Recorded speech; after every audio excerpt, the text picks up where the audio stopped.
Bueno, mi nombre es Lucas, estoy feliz de estar acá, de conocerlos. Realmente tienen una iglesia preciosa, son hermosos, la adoración, los felicito. La verdad que me han hecho subir al cielo, bajar, volver a subir. Fue una cosa hermosa. Y sé que en esta mañana Dios tiene algo preparado para nosotros. Yo vengo de la ciudad de Rosario, donde el apóstol Fito Páez dijo que nunca estamos lejos, sino que siempre está cerca.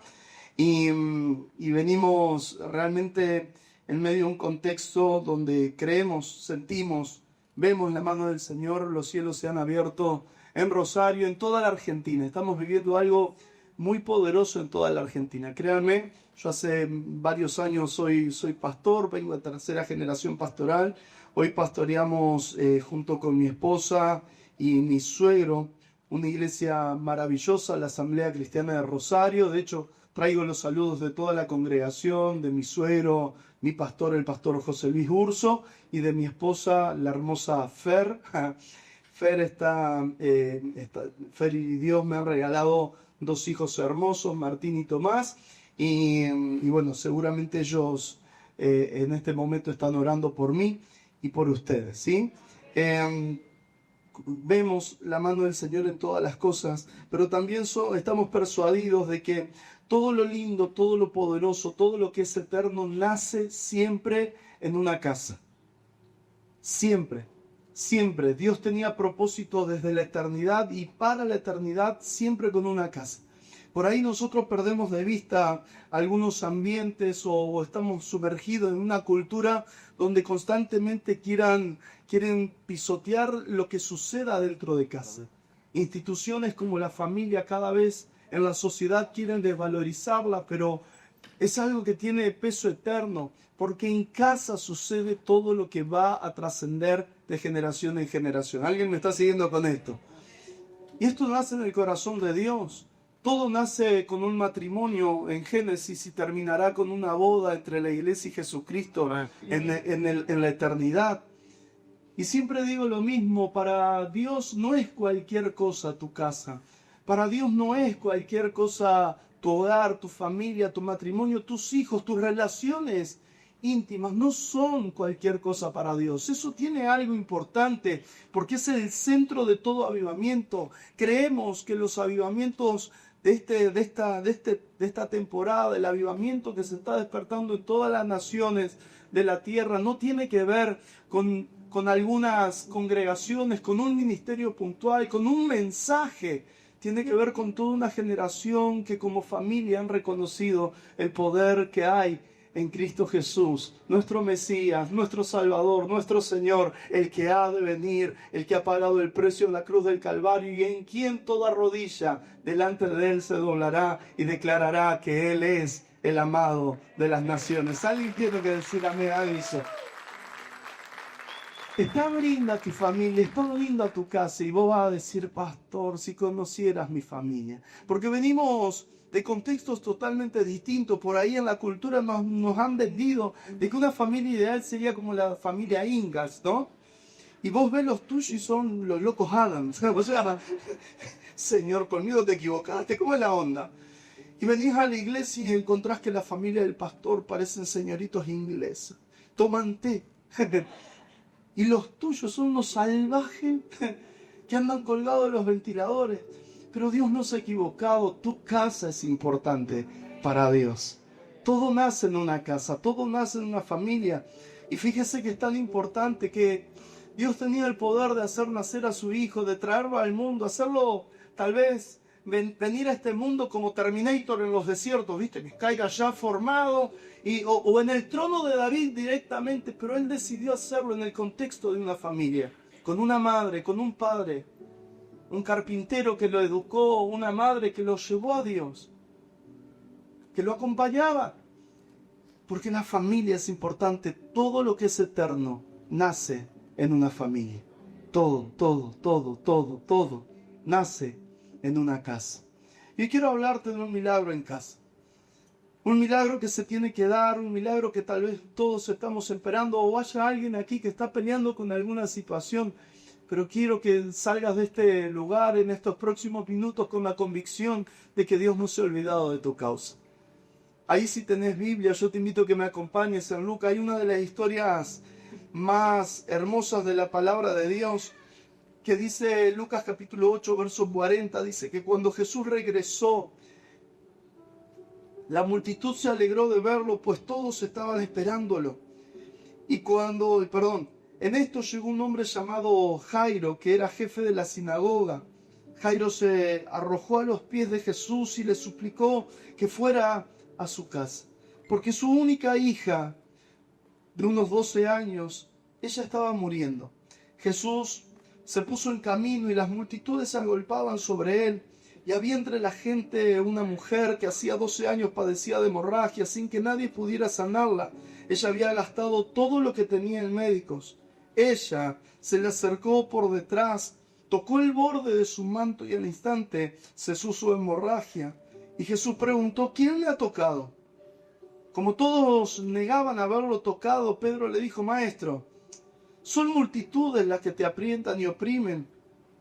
Jesús le respondió: no, alguien me ha tocado. Yo sé que de mí ha salido poder.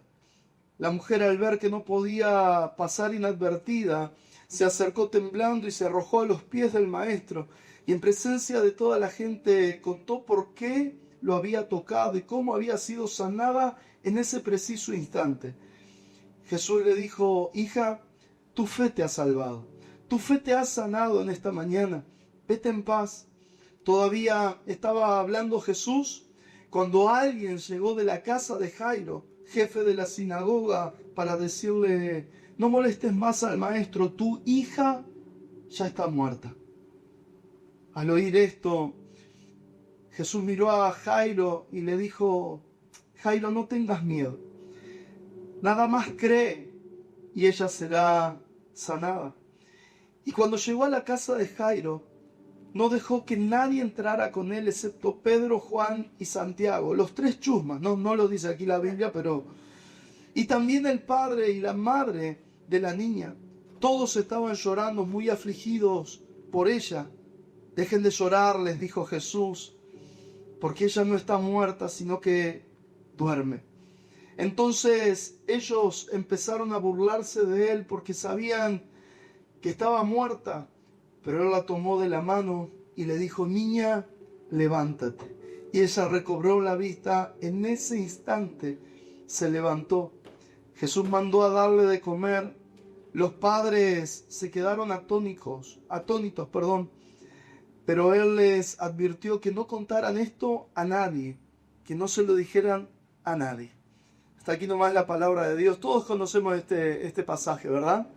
Es maravilloso, una de las historias que más me gusta, y debo reconocer que no siempre la he predicado porque hay tantos detalles y tantas perlas en este pasaje que muchas veces es como que nos desenfocamos del centro de la situación.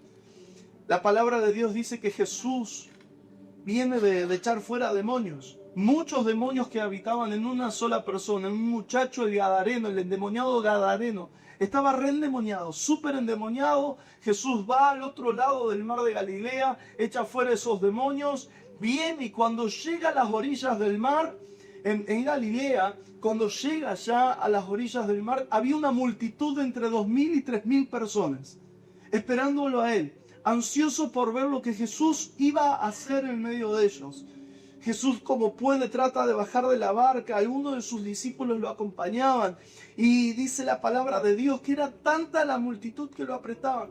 Y mientras él intentaba seguir caminando, abriendo paso entre la multitud, todos querían tocarlo a él. Todos querían tener un momento, una charla con él. Dice la palabra de Dios que viene un hombre totalmente desesperado. No era cualquier hombre, era uno de esos hombres importantes que todo el pueblo conocía porque él era el principal de la sinagoga. El capo, el mandamás, el que sabía todas las cosas. Una de las personas más sabias en toda esa región. Ese hombre todos los días abría la sinagoga, dejaba entrar a los judíos a ese lugar, y todos los días comenzaban a debatir acerca de la ley de Dios. Se sabía la Torá de memoria, él conocía el contexto y la teología de punta a punta. Nadie le podía decir nada porque él estaba empapado. Desde niño lo habían preparado. Siempre, cada día de su vida, él había escuchado hablar de un Dios que amaba a Israel, que lo amaba a él, que tenía un propósito con Israel. Él estaba convencido de que era pueblo de Dios, que era deseado de Dios, que Dios tenía un pacto con él, un pacto que no se iba a romper. Pero en esa mañana se encuentra con una desgracia, que en su casa, su única hija, aquella que él amaba, aquella que le quitaba las mejores sonrisas, su hija de solo 12 años, estaba agonizando, muriendo, en la cama de su casa.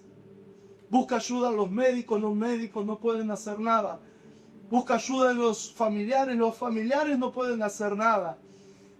Y recuerda que alguien, y muchos tal vez en ese contexto, habían creído que el Mesías estaba en medio de ellos. Pero él era el principal de la sinagoga. No alcanzo a entenderlo porque el Mesías no es esto. Y sale corriendo, y cuando lo ve llegar, bajándose de esa barca, llega corriendo desesperado y se arrodilla a los pies de Jesús. Y lo abraza como si un niño viera a su padre que hace tiempo estaba necesitando un abrazo. Porque su alma estaba desconsolada, totalmente destruida, rota por dentro, porque la esperanza de su generación, de su única hija, aquella a quien él amaba, se estaba muriendo. Lo abraza a Jesús, comienza a llorar, y entre ese llanto, la voz de desesperación comienza a ser el ruego de todos nosotros. Ven a mi casa. Te necesito en mi casa porque hay olor a muerte en casa. Mi hija, la que amo, está a punto de morir. Soy pastor y todos los días me encuentro con este mismo llamado, con esta misma petición, gente llorando en nuestras oficinas. Personas que en cada reunión vienen con sus sueños rotos, destruidos, con sus matrimonios a punto de fallecer, con relaciones personales dentro de casa agonizando, padres que hace tiempo no ven a sus hijos, hermanos que hace años no se hablan con sus hermanos, que por una herencia tal vez dejaron de hablarse, matrimonios que ya no respiran, duermen en la misma cama, uno mira para un lado, el otro mira para el otro lado, hace años no hay intimidad, dejaron de lado sus sueños, ya no viven más. Hay olor a muerte. Hay olor a muerte. Hace unos días atrás viene una hermana, hoy hermana, en ese día era atea, llega a la iglesia, escucha la palabra, viene invitada por la peluquera de ella, que viene a nuestra congregación. Viene y en el momento de la prédica yo sentía que alguien lloraba y lloraba como sin consuelo. Ni bien termino de predicar, ella pasa adelante y hace esta misma petición que Jairo. En mi casa hay problemas. Hace años dejamos de soñar, porque nuestra hija, que hoy tiene 14 años, desde los 10 años, ella quiere suicidarse. A los 9 años comenzó a cortarse, porque en la escuela le hacían bullying, porque en la escuela la lastimaban, porque nosotros no fuimos los mejores padres, pero ella es la luz de nuestros ojos. Hoy tiene 14 años y está encerrada en su habitación y nos desespera, no sabemos qué hacer. Pero en poco tiempo, no sé cuándo, pero me perturba saber de que ella no quiere seguir viviendo. Hay olor a muerte. No puedo dejar de pensar en aquellos que han perdido sus sueños, que se han casado tan ilusionados, pero que en la vida tal vez ha sido un tanto injusta y dejaron de soñar. Pero yo vengo a darte la buena noticia. Jesús llegó, bajó de la barca, está en este lugar y dice: yo voy a tu casa porque hay un milagro que se va a establecer y será la verdad del Evangelio, instaurando todas las cosas alrededor de ti. Vuelve a soñar. Yo siento la voz eterna de Dios diciéndote: vuelve a soñar, porque no está muerto. Este muchacho lloraba y le decía: por favor, ven a casa. Vení a casa, te necesito en casa. Y Jesús lo mira a los ojos y se da cuenta de que la multitud puede esperar. Me encanta ese amor que Dios tiene por nosotros.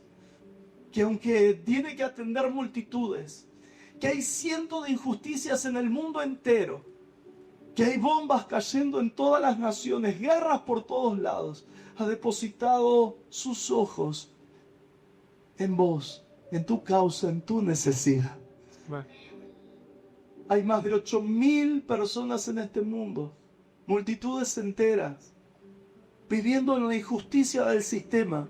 Pero Dios hoy te mira a los ojos y te dice: yo voy a tu casa y haré un milagro con los tuyos. Hay a quien le aplaudimos fuerte a Jesucristo.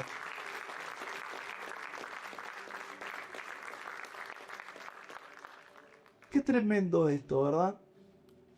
Qué tremendo que un hombre como Jairo, que conocía toda la teología, que sabía todas las cosas, que durante muchos años era el que abría las puertas de la sinagoga para discutir acerca de lo que es Dios y lo que no es Dios, de qué cosa debemos hacer y qué no hacer. Un hombre que todos lo reconocían, tenía ya su fama, pero ahora frente a la muerte, frente a la desesperación que la vida nos plantea, él reconoce que era tan frágil que no había solución excepto un Salvador. Así muchos de nosotros hoy podemos tener dinero en nuestra billetera, nuestras cuentas bancarias están llenas, nuestro trabajo pareciera estar estable, nuestra familia, podríamos tener todas las cosas. He conocido gente de mucho dinero, que hay un momento traumático en su vida, y así hemos llegado todos a Jesús. En un momento traumático sabemos de que somos tan vulnerables. La Biblia dice que somos como la flor del campo, que hoy está y mañana no está. Que con un solo soplo podemos desaparecer. Nuestra vida nunca puede estar ligada a lo que hoy vemos y tenemos. Nuestra vida necesita ser encontrada en aquello que tiene un plan eterno. Por eso es que Jesús viene en el momento más crítico de tu vida y te dice: no temas. No temas porque yo estoy aquí. No desmayes porque yo soy tu Dios, el que te ayuda, el que te da aliento. Y por más que hoy tengas todo, mañana podés no tenerlo nada, pero yo voy a seguir ahí presente. Y mientras yo esté contigo, la vida continuará. Y aunque la muerte venga a golpear las puertas de tu hogar, yo te doy vida eterna para que todo lo que hoy tengas en planes pueda perdurar y vaya de generación en generación hasta 1000 generaciones para su gloria. Alguien tiene que decir amén a eso. Gloria a Dios. Hay personas que en este tiempo se valen por lo que tienen. Hace unos meses atrás me encontraba con un ex compañero de trabajo que tiene una familia maravillosa, una mujer preciosa. Sus hijas son hermosas. Un hombre que en su trabajo es muy exitoso, le ha ido muy bien en la vida. Tiene su departamento frente al río en Rosario y tiene una casa del fin de semana a unos 60 kilómetros de Rosario, en donde él cada fin de semana se va a descansar y se come su asadito. Tiene su lancha para salir a pasear, también en las tardes ir al río. Y cada 2 o 3 o 4 meses tiene la capacidad de poder viajar, irse a Miami, irse a donde él desee, porque le ha ido muy bien y bien merecido lo tiene. Pero ahora en esa mañana estábamos delante de una mesa de café, un café él, yo un cortadito, y él me decía: le he perdido el gusto a la vida, no siento nada, me apagaron el corazón, no disfruto de mis hijas, no disfruto de mi familia, el dinero no es nada, hay muerte. Y yo decía: yo no tengo la lancha que vos tenés, desgraciado. No fui nunca a Disney, desgraciado. Pero tengo el valor de haber conocido el que le dio valor a todas las cosas alrededor de mi vida. Jesucristo, el Salvador. Tengo a Cristo en casa. Yo fui un Jairo como vos, como yo, como él,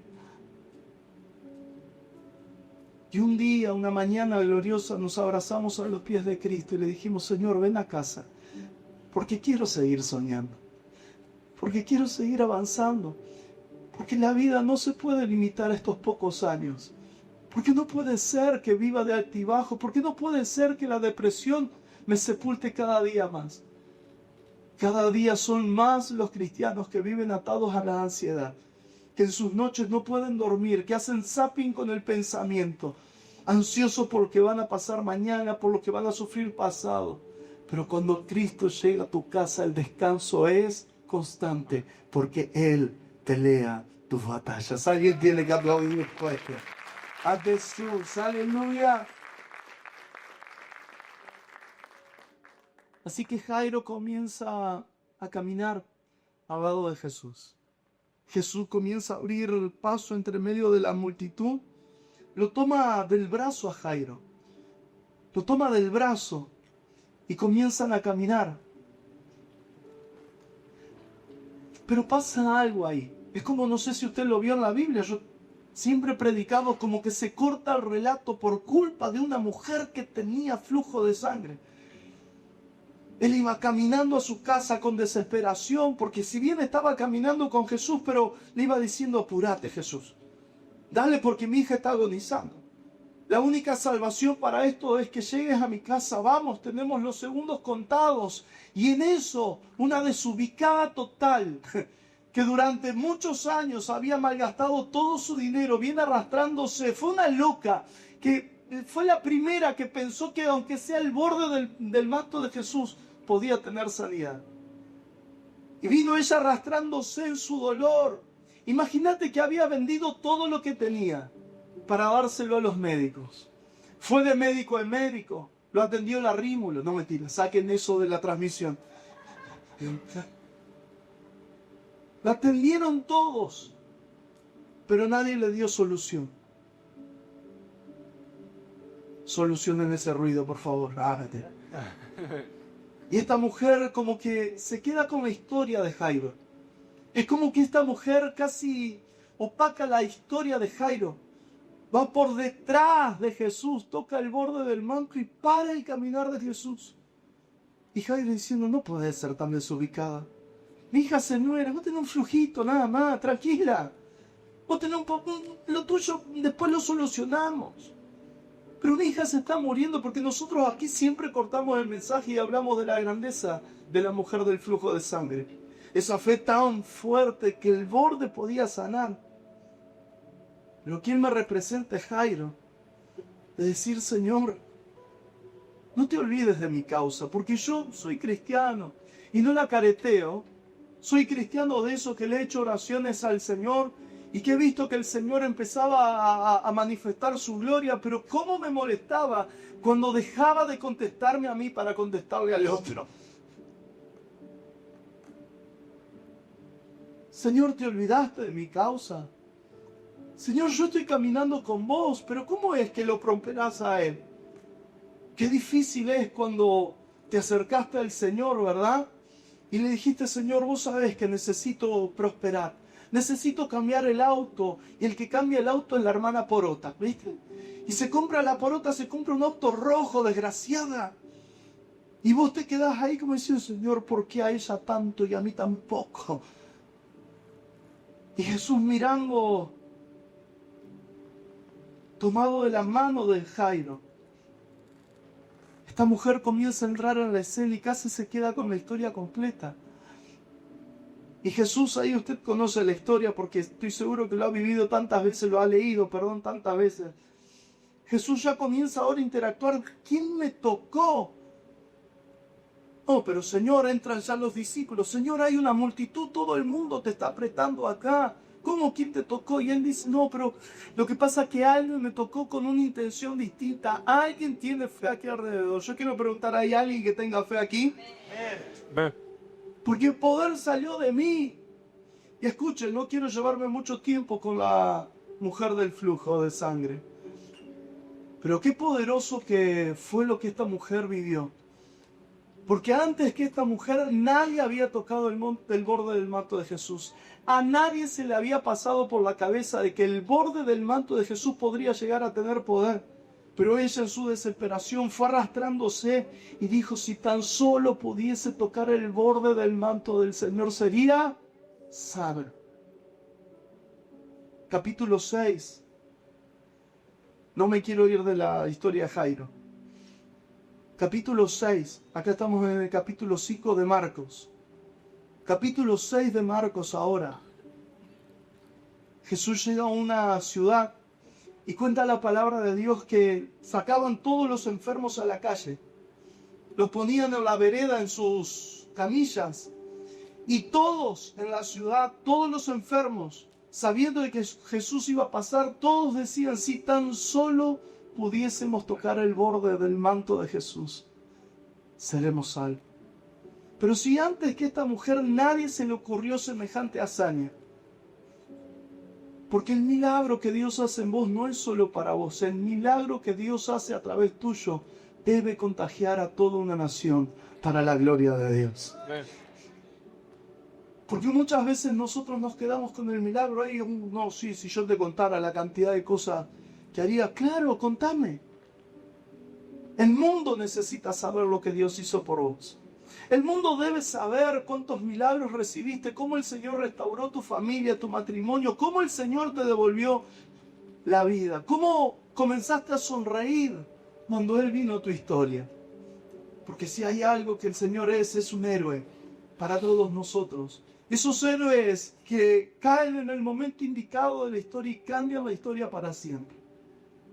Nos saca de la muerte y nos pone a vivir en un lugar de honra para siempre. Entonces Jairo estaba ahí. Jesús le dice, mujer, cuánta fe que hay en vos. Tu fe te ha salvado. Y mientras Jesús hablaba con la mujer, llega uno de los criados, uno que venía de la casa de Jairo, llega llorando y le dice, no molestes más al Salvador, no molestes más al Maestro, tu hija ya ha muerto. Lo que él nunca pensó que iba a vivir, ahora estaba sumergido en eso. Yo me lo imagino, ¿no? Si hay algo que me gusta imaginarme la escena bíblica, comienza a llorar. Y Jesús, mientras hablaba con la mujer, escucha que la niña, que le traían la noticia de la niña muerta. Y como que Jesús está atendiendo ambas cosas, porque si hay algo, y esto te va a llenar de paz en esta mañana, si hay algo que sé, es que Jesús no se olvida de tu causa.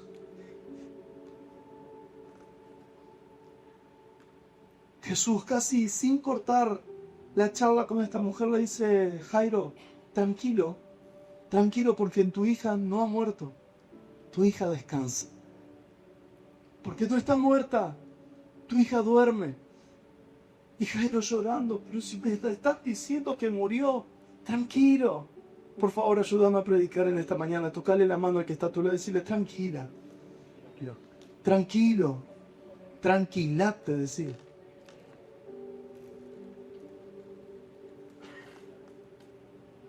Entonces Jesús ahora se despide de esta mujer y sigue caminando hacia la casa de Jairo. Llega a la casa de Jairo. Y yo me imagino la grandeza de caminar con el Salvador. El panorama no era el mejor, porque ya le habían avisado de que ella había muerto. Pero es ahí donde la fe debe ser confrontada, porque camino con el Salvador, el que me está diciendo que hay esperanza. Pero en la realidad yo estoy viendo otra cosa. Esto nos pasa todo el tiempo, ¿verdad? Porque nosotros no podemos vivir por lo que vemos. Nosotros debemos aprender a vivir por lo que creemos.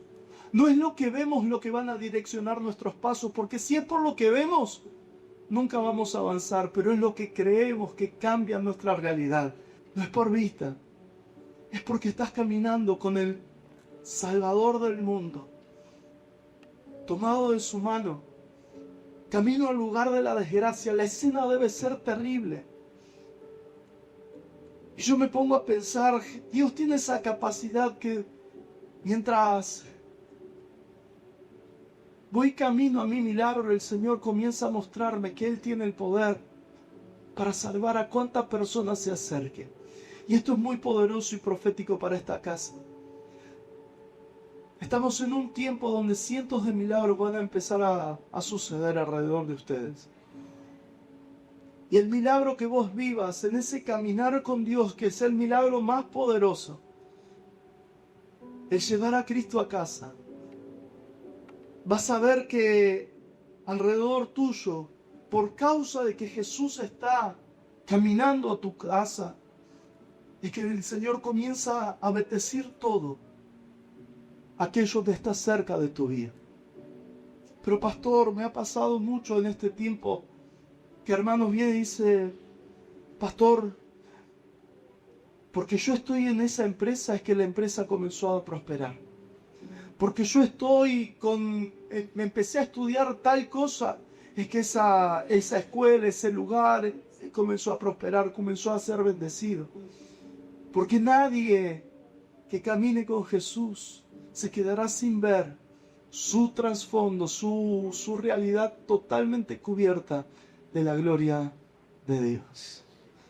Todo alrededor tuyo tomará color eterno, bendición del cielo. Todas las cosas alrededor tuyo serán completamente bendecidas porque Dios está con vos. Caminaba, yo me lo imagino a Jairo, ¿no? ¿Cuánto tiempo me queda? 5 minutos, 6. Ya estamos ahí. Perdón, yo la hago re larga, pero sacamos más plata y la mecha. Él iba caminando a la casa y ella está muerta, pero el Salvador está conmigo. Y él dice, yo le creo a él, yo le creo a él. El mensajero dice que ella ya murió, pero él me dice que él ya duerme nada más.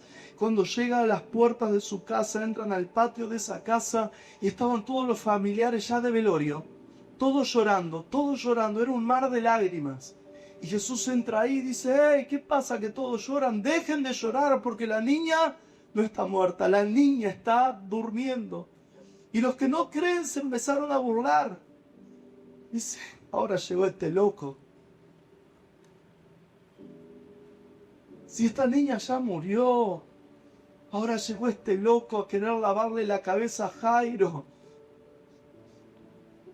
Por favor, no le prestes atención a las voces que no creen en el milagro.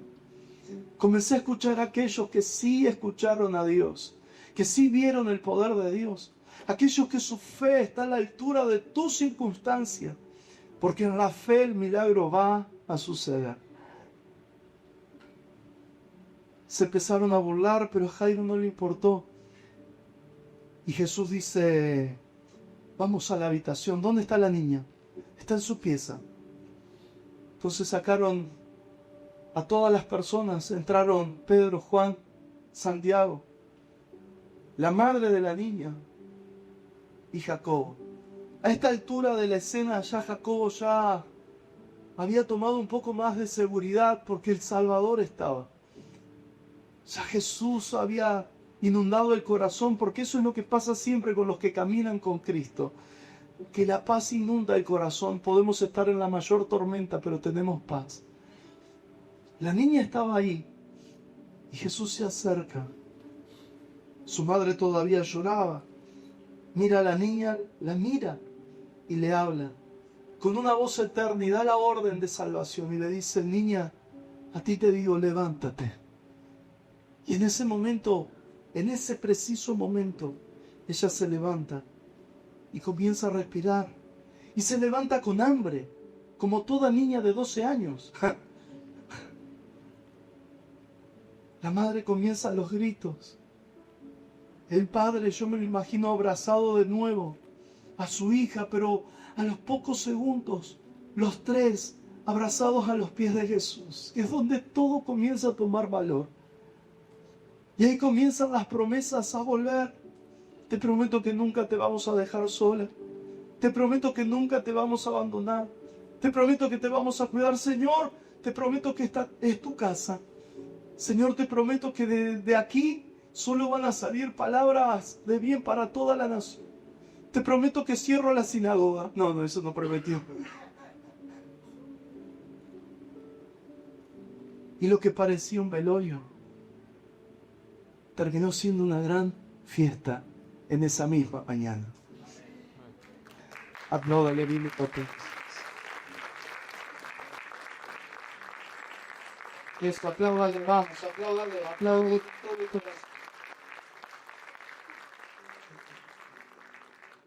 Ponete en pie un segundito. Necesito terminar este mensaje de esta forma. Quiero que sepas que Dios sabe lo que Él hace. Quiero que lo sepas, que Dios sabe lo que hace. Que todo lo que te ha sucedido tiene un propósito en Dios. Porque muchos de nosotros estamos inundados de preguntas sin respuestas. Que hemos pensado de que Dios era injusto. Mucho tiempo en mi vida sirviendo al Señor, siendo hijo y nieto de pastores y conociendo el Evangelio y conociendo la teología del Evangelio también. Me he encontrado delante de la pregunta, Señor, ¿por qué permitiste que suceda aquello que me sucedió? ¿Por qué permitiste que abuse de mí? ¿Por qué permitiste que haya estudiado tantos años y después no haya querido continuar? ¿Por qué? ¿Por qué los tiempos? ¿Por qué aquello? ¿Por qué lo otro? Y siempre me viene esta respuesta, Dios sabe lo que hace. Porque en la vida es necesario pasar por esos desiertos. Porque en la vida nosotros no podemos hablar de lo que no se vive. Porque lo que no se vive no se imparte.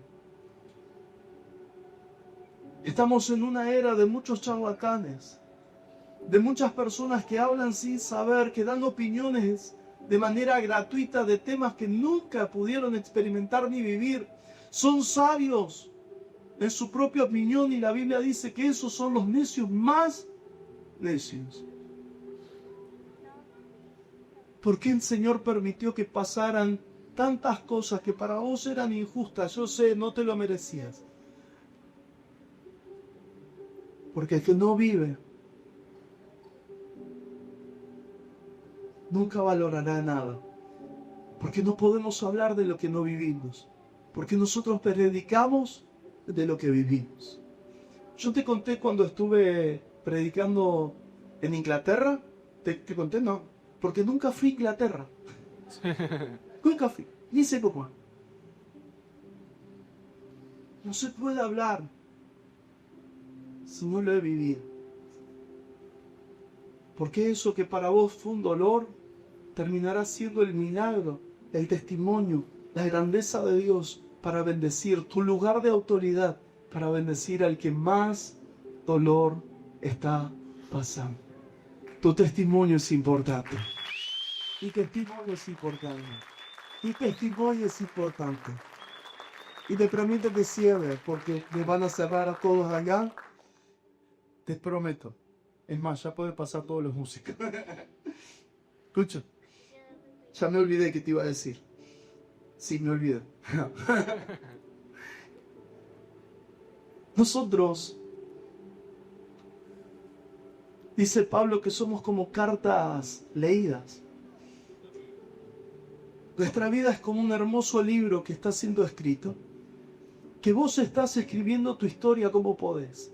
En esa vida hay capítulos que tal vez hoy quisieras arrancarlo. Tal vez haya un capítulo de alguna relación que la verdad que fue tóxica, no te gustó, yo quiero arrancar eso. Y tu libro pasa de capítulos de terror a capítulos dramáticos, a capítulos de comedia y hasta novelas interminables. Pero se está escribiendo. Pero aquí quiero que te vayas con esta sensación de que es el dedo de Dios que ya escribió el final de todas las cosas. Que tu propósito se va a cumplir. Que Dios pensó en vos antes de fundar el mundo, que Él sabía cuánto pelo ibas a tener o cuántos te iban a faltar.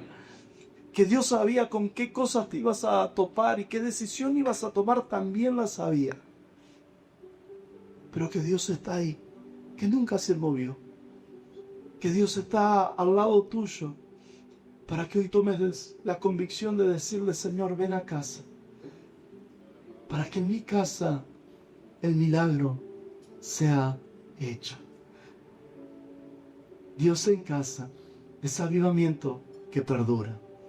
Dios en casa, Jesús en casa, es avivamiento que nunca termina. Y caminarás en gloria, de poder en poder, irás de victoria en victoria, porque aquellos que abrazaron la cruz de Cristo nunca jamás fueron avergonzados. Yo bendigo tu casa, bendigo tu vida, bendigo tu historia, bendigo tu futuro, para que puedas salir en esta noche con la certeza y la convicción, como lo decía David: Jehová cumplirá su propósito en mí. ¿Habrá alguien que diga esto? ¡Aleluya! Jehová cumplirá su propósito en mí.